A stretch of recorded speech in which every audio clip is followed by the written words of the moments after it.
WhatsApp guys, this is me Lovejeet Arora. स्वागत है आप सभी बच्चों का आज की इस क्लास के अंदर। जी हाँ, बिल्कुल 2024 CUET का पेपर जिसकी डेट शीट है जो बिल्कुल आ चुकी है और कुछ 15 दिन के आसपास का टाइम है जो बचा है। और इस टाइम में हमें कुछ धुआंधार तरीके से पढ़ना है और अपना ड्रीम कॉलेज उसको हासिल करना है। वो ड्रीम कॉलेज जिसके सामने से शायद जब हम गुजरा करते थे, कभी हमारी बस गुजरा करती थी या फिर कभी हम उसको टीवी में या न्यूज़पेपर में या किसी के मुंह से हम सुन लेते थे, उस कॉलेज का नाम तक वैसे रोंगटे खड़े हो जाते थे। और आज हम उस कॉलेज में एडमिशन लेने के लिए हम तैयारी कर रहे हैं और आप मेरी ये बात सुन रहे हो ना, तब भी रोंगटे हैं जो आपके खड़े हो रहे हैं, क्योंकि आप इतना प्यार करते हैं उस कॉलेज से। अच्छा कॉलेज मिलना कहीं ना कहीं आपका बहुत हद तक एक करियर है जो सेट कर देता है, ये बात आपको अच्छे से पता है। अब मंजिल बहुत बड़ी है तो रास्ते भी फिर वैसे ही होंगे। तो यानी कि एक बहुत ही अच्छा कॉलेज जो हमने सोचा है, एक बहुत अच्छी यूनिवर्सिटी जो हमने सोची है, उस कॉलेज तक जाने के लिए ये CUET आपको पता है कि एक माध्यम, एक मीडियम है जो होने वाला है। तो कॉलेज जितना बड़ा होगा आपको पता है कि कंपटीशन भी वहाँ पर उतना ही ज़्यादा है जो होगा और आपको उतने ही सटीक तरीके से पढ़ना है जो होगा। तो जब आपने ये चीज़ सोच ली है तो अब इन बचे हुए 15 दिन के अंदर जो हमने तैयारी पहले की थी और जो अब हम चेंजेस अपनी तैयारी के अंदर ला सकते हैं, तो वो क्या हो सकते हैं, उसी के बारे में हम लोग यहाँ पर बात करेंगे। अब देखिए, सीधी सी बात है, CUET 2024 या फिर जब CUET शुरू भी हुआ था 2 साल पहले, फर्स्ट बैच है जो आया था, उसके बाद सेकंड, और अभी आप बच्चे हैं जो पेपर देने वाले हो, तो पहले बैच से लेकर के हमने हर एक बार, हर एक टाइम बच्चों को यही चीज़ समझाई है जो आपको यहाँ पर है जो समझाने वाले। और ये बड़ी ही फुल प्रूफ स्ट्रैटेजी है, क्योंकि अपने फर्स्ट बैच यानी कि जब CUET शुरू हुआ था तब से लेकर के अभी तक ये बच्चों को स्ट्रैटेजी बताते हुए आ रहे हैं, क्योंकि इससे आपकी तैयारी का जो लेवल है ना, या तैयारी की जो स्ट्रैटेजी है जो आप खुद से अपने लिए पहले बना चुके हैं, तो उसमें ना एक थोड़ी सी स्मार्टनेस है जो आ जाएगी। आप पहले सुनिए कि हम लोग क्या करने वाले हैं। अब देखिए, CUET 2024 की बात करें तो क्या है कि इसकी शुरुआत हमारी क्लास 12 से ही हो जाती है, या फिर 12th की बात करें तो हम 11 से ही स्टार्ट कर देते हैं, क्योंकि आपको ये अच्छे तरीके से आपके टीचर्स आपके जहन में ये चीज़ बसा चुके होते हैं कि बेटा 12th को अच्छे से पढ़ना है तो 11th बहुत ढंग से होनी चाहिए। तो यानी कि 11th से आपके करियर का जो बेस है ना, वो थोड़ा थोड़ा बनना शुरू हो जाता है, क्योंकि आप तब से शुरू कर चुके होते हो क्या, NCERT। क्या शुरू कर चुके होते हो, NCERT। 2 तरीके के बच्चे होंगे, एक जो पहले NCERT पढ़ चुके हैं यानी कि क्लास 11th एंड 12th के अंदर, और दूसरे ऐसे बच्चे जिनके पास NCERT नहीं थी या उनके करिकुलम में नहीं थी। जैसे ICSE की बात करें, ऐसे बोर्ड्स हैं जहां पर आपको NCERT से चीज़ें नहीं करनी थी। अब देखिए क्या चीज़ है, अगर आपके पास 11th या 12th में आपके पास बोर्ड ऐसा रहा हो, या फिर आपके पास NCERT आपने पढ़ी है, ठीक है, 11th और 12th के अंदर, तो आपके लिए चीज़ें साफ साफ कहें तो बहुत आसान होने वाले हैं। क्यों? क्योंकि 70 से 80% कह लीजिए कि आपके पास जो पोर्शन है ना, वो यहीं से उठ करके आने वाला है। तो यानी कि 2 कैटेगरी में अगर बच्चों को डिवाइड करें, एक वो जो 12th तक NCERT पढ़ते आ रहे थे, और एक वो बच्चे जो अभी आप कह लीजिए कि CUET की वजह से उन्होंने NCERT को कुरेदा है, खोजना शुरू किया है कि भाई है क्या इसके अंदर, एज पर द सिलेबस जो हमें CUET ने ऑफिशियली दिया था। ओके, तो अब जिन बच्चों ने क्लास 12th के अंदर NCERT मैंने कहा कि पढ़ी हुई है, उनके लिए चीज़ें आसान हैं, क्योंकि 70 से 80% चीज़ें आपको वहीं से हैं जो उठ करके आएंगी। पहले हम इन्हीं बच्चों की बात करते हैं कि NCERT से आपके पास में क्या क्या सिमिलर चीज़ें हैं। आपका सिलेबस निकाल लिया, बिल्कुल।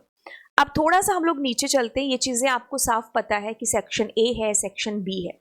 जिन हिस्सों को मैंने येलो कर रखा है ना, ये वो हिस्से हैं जो आप क्लास 12th में पढ़ चुके हैं, अगर आपने NCERT को कभी खोला था तो यस, NCERT के अंदर पढ़ चुके हैं। देखो, ये सारी चीज़ें आपको मिलेंगी, मतलब ऐसा नहीं है कि आपको ट्राई, आपको रिकवरी ये नहीं मिलेगा, है, लेकिन वो आपने पढ़ा नहीं होगा क्योंकि 12th में आपके सिलेबस में नहीं होगा। तो 12th में जो आपका सिलेबस था उस अकॉर्डिंग आपने इतना तो पढ़ा है कि आपने सिंटेक्स एरर, एक्सेप्शन हैंडलिंग, इनको जाना, आपने फाइल हैंडलिंग, ये सब चीज़ें पढ़ ली होंगी, क्योंकि ये आपके NCERT में भी है और आपके सिलेबस में भी रह चुके हैं। डेटाबेस के कंसेप्ट, हाँ ये थोड़ा सा आपके लिए नया कंसेप्ट रहा होगा, सिलेक्शन और प्रोजेक्शन यूनियन वाला। बाकी देखिए आपने यहाँ पर स्ट्रक्चर्ड क्वेरी से सारी चीज़ें आपने जैसे एनसीईआरटी में थी, आपके सिलेबस में थी, आपने चीज़ें कर ली। और फिर उसके बाद बात करें तो टेक्स्ट जो है आपके पास, फंक्शंस, ये सारी चीज़ें, कार्टेज एंड प्रोडक्ट, जॉइंट्स, ये आपने देखा होगा क्लास 12th के अंदर ही, और ये भी। अब अगर मोटे तौर पर देखें तो आपको तैयारी किसकी करनी थी? आपके पास में मोर देन इनफ टाइम होगा इसके लिए। ये 10 मिनट से ज़्यादा का टॉपिक नहीं है, ये 10 मिनट से ज़्यादा का टॉपिक नहीं है, ठीक है। तो आपको सिर्फ ध्यान यहीं पर देना था, बाकी चीज़ें तो आपकी पहले से आपने करी हुई थी, सिर्फ आपको उसका थोड़ा सा वन शॉट 12th के थ्रू रिवीजन करना था और बस प्रैक्टिस आपको उसकी लगानी थी। अब थोड़ा सा नीचे आते हैं और B1 सेक्शन, सेम वही पोर्शन आपका आ गया, जो आपने ऊपर पढ़ लिया वही आपको नीचे पढ़ना है ना, क्योंकि B1 सेक्शन में भी वही चीज़ें आपके पास दे रखी हैं। स्टैक आपने पहले से देखा है, बस आपको इनफिक्स, प्रीफिक्स, पोस्टफिक्स, इसके अंदर चीज़ें हैं जो दिमाग थोड़ा सा लगाना था। हाँ, ये जो 3-4 चैप्टर हैं ये नए हैं, ठीक है। इसकी बात करें तो ये 11th आईपी में है ये वाला चैप्टर, ठीक है। तो ये आपने वहां से अगर नहीं भी किया है तो भी कोई बात नहीं। वैसे तो अगर बात करें 12th आईपी के अंदर भी है ये वाला टॉपिक, जिसमें मीन, मेडन, मोड, ये सारी चीजें हैं, बट इट्स ओके अगर आपने तब नहीं देखा, क्योंकि सिलेबस में नहीं था 12th के अंदर, ना 11th में था ना 12th के अंदर था, तो आप इसको मान करके चल सकते हो कि आपने नहीं पढ़ा होगा, क्योंकि बोर्ड में आता भी नहीं है, ठीक है।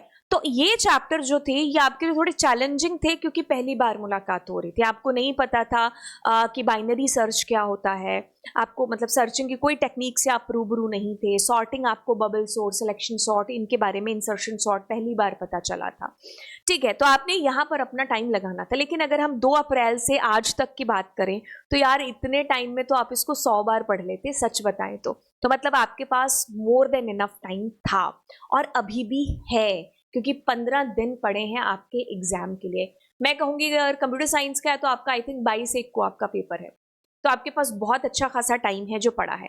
हाँ, फिर उसके बाद देखिए ऊपर का चीज़ें कॉपी पेस्ट हो रही हैं, ठीक है। तो आपने ये चीज़ नहीं करनी थी, या आपका एनसीईआरटी से आपने 12th का सिलेबस उसके अकॉर्डिंग कर लिया, ये भी वही चीज़ें कॉपी पेस्ट होकर के आ रही है। अब B2 सेक्शन की बात करें तो आईपी के अंदर सारा एसक्यूएल तो वही दे रखा है जो आपने पढ़ा है, बस ये आपको B1 से A सेक्शन में पढ़ना है, तो B2 के लिए भी आपका ऑटोमेटिकली प्रिपेयर हो ही गया है, ठीक है। उसके बाद में देखिए पैंडास 2 के अंदर ये चीज़ें आपके लिए थोड़ी नई थी या होंगी, तो इसको आप एनसीईआरटी से कवर है जो कर सकते हो, बहुत आसान है। आपने ऊपर इतनी चीज़ें कर ली तो ये आपके लिए कुछ भी नहीं है, ठीक है। उसके बाद आपने हिस्टो और बार ग्राफ और लाइन के अलावा आपके पास ये 3 ग्राफ और होंगे जो आपको एनसीईआरटी से बकायदा बड़े ढंग से है जो मिल जाएंगे। फिर ये सारा पोर्शन जो येलो कर रखा है दैट इज आपने 12th में पढ़ा हुआ है, और आपके पास ये एनसीईआरटी से ही है। कुछ थोड़ी बहुत चीज़ें ऊपर नीचे होंगी, क्योंकि ये नेटवर्किंग वाला पोर्शन है, कम ज़्यादा हो सकता है। तो आपने लगभग आप कह लीजिए कि इसमें सारी चीज़ें हैं जो आपने कवर कर रखी हैं, ठीक है। तो ये वो बच्चे हैं जो कहेंगे कि लकी हैं कि जिन्होंने एनसीईआरटी से चीज़ें कवर की हैं, और 70 से 80% आपकी चीज़ें वहीं से आ रही हैं।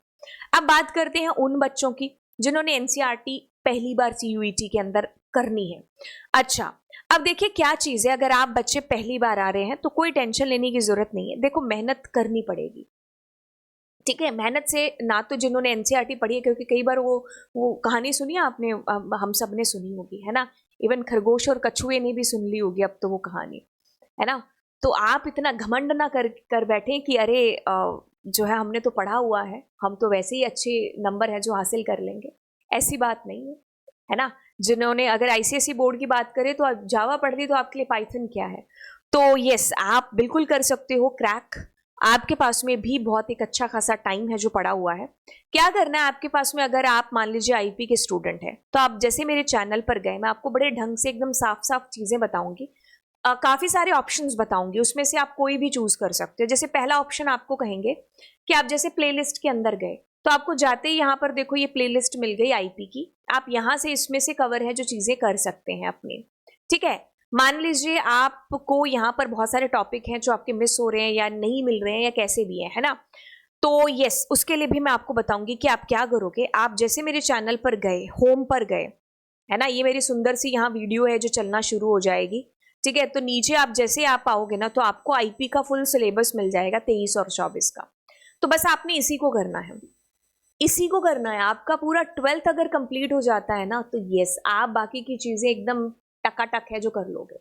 ठीक है, तो ये 12th का ही है, सारा एनसीईआरटी ही है इसके अंदर, राइट। और अगर आप 2024 वाले बच्चे, यानी कि कंप्यूटर साइंस वाले बच्चों की बात हो रही है अभी, अगर आप सीएस के हैं तो आपको भी यही करना है कि आप पहले या तो सीयूईटी की ये जो प्लेलिस्ट है इसको आप कंप्लीट कर लीजिए। ठीक है, अगर आपको लगता है कि इसमें आपको मतलब ज़्यादा वीडियोज़ है या कुछ भी, जैसे भी आप या तो ये कवर कर लो, या फिर वही तरीका जो मैंने अभी बताया। क्या करो, चैनल में नीचे प्लेलिस्ट में आओगे तो ये 2023-24 का आपको पूरा सिलेबस मिल रहा होगा कंप्यूटर साइंस का। कंप्लीट कर लो बेटा, जो अभी मैंने चीज़ें बताई एनसीईआरटी वाले बच्चे जिन्होंने कंप्लीट, वो सारी चीज़ें आपके पास कंप्लीट हो जाएंगी। ठीक है, ये वाला एक लेक्चर है जो मैंने पीजीटी कंप्यूटर साइंस यानी कि टीचर बनने के लिए भी आपको एनसीईआरटी ही है जो पढ़नी है। मतलब आपका जो बेस है ना वो वहीं से शुरू होता है। तो देख लीजिए एनसीईआरटी कितनी ज़्यादा इंपॉर्टेंट है। तो यहाँ मैंने उनके लिए एनसीईआरटी को लाइन बाय लाइन है जो कराया था। ठीक है, जैसे आप नीचे आओगे ना, यहाँ पर ये लिस्ट, ट्यूपल, ये सब करते हुए नीचे जब आप आओगे तो आपको जैसे ये पैंडाज है ना, मैं इसका कोई भी लेक्चर जैसे मैं ओपन कर लेती हूँ, तो मैंने जैसे ही इसका कोई भी लेक्चर ओपन किया तो आप ये चीज़ पाओगे, यहाँ पर मैंने सारा एनसीईआरटी को लाइन बाय लाइन उस टाइम पर कराया था। तो आप इसमें से एनसीईआरटी लाइन बाय लाइन आपकी हो सकती है। ठीक है, वीडियोस ढूंढना कुछ बहुत मुश्किल नहीं है ना। आज के टाइम में आप कह लो भाई, है ना, क्या नहीं मिल जाता आपको, तो सिर्फ एक वीडियो ही है जो लेनी है। प्लेलिस्ट में जाओ, नीचे आओ, है ना, और आकर के आपको बस नीचे करते जाना है। यहाँ पर आपको आपकी हर ज़रूरत की वीडियो है जो मिल जाएगी। वैसे डिस्क्रिप्शन बॉक्स के अंदर भी है जो मैं डाल दूंगी, ये रही एनसीईआरटी लाइन बाय लाइन। ठीक है, तो चलिए फिर आपसे मिलते हैं अब अगली क्लास के अंदर। Thank you so much, and yes, channel को सब्सक्राइब कर लीजिएगा, दोस्तों के साथ शेयर भी है जो आप कर दीजिएगा, और चलते और मिलते हैं आपसे अगली क्लास में। Thank you so much, all the best exam के लिए।